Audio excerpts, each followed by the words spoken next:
one dance, baby. That one dance. Assalamualaikum warahmatullahi wabarakatuh. Di sini saya Rizka Aprianti akan mengumpulkan tugas filsafat hukum Islam, yaitu metode hukum Islam.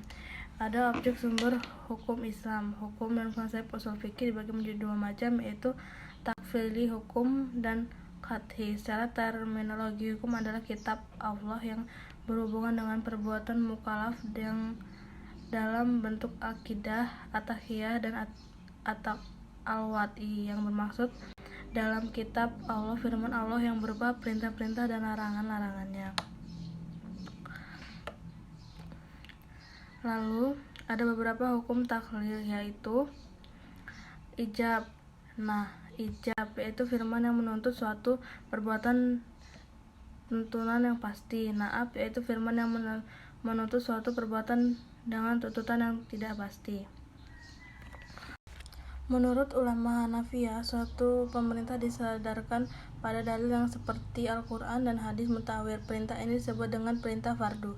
Akan tetapi, jika perintah itu berdasarkan pada dalil yang zani, perintah ini dinamakan wajib. Demikian pula hal yang dengan larangan-larangan itu didosakan pada dalil yang takyid disebut haram.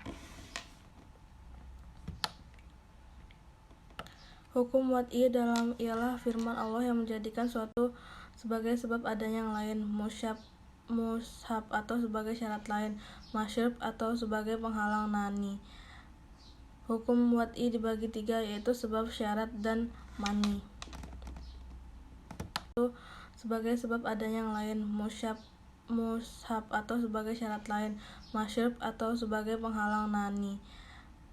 Hukum wad'i dibagi tiga, yaitu sebab, syarat, dan mani. Ijtihad sebagai metode pengalihan hukum Islam. Ijtihad berasal dari kata jahada yang arti majadakah, sulit, berat, susah, atau sukar. Menurut Ahmad Syafi'i, secara etimologis kata ijtihad artinya kesulitan dan kesusahan, juga diartikan dengan kesanggupan dan kemampuan. Kata jahada yang selanjutnya menjadi ijtihad diartikan sebagai pekerjaan dilakukan dengan sungguh-sungguh dan mengarahkan semua tenaga. Ijtihad ialah usaha yang maksimal untuk, juga diartikan dengan kesanggupan dan kemampuan. Kata jahada yang selanjutnya menjadi ijtihad diartikan sebagai pekerjaan dilakukan dengan sungguh-sungguh dan mengarahkan semua tenaga. Ijtihad ialah usaha yang maksimal untuk semua orang.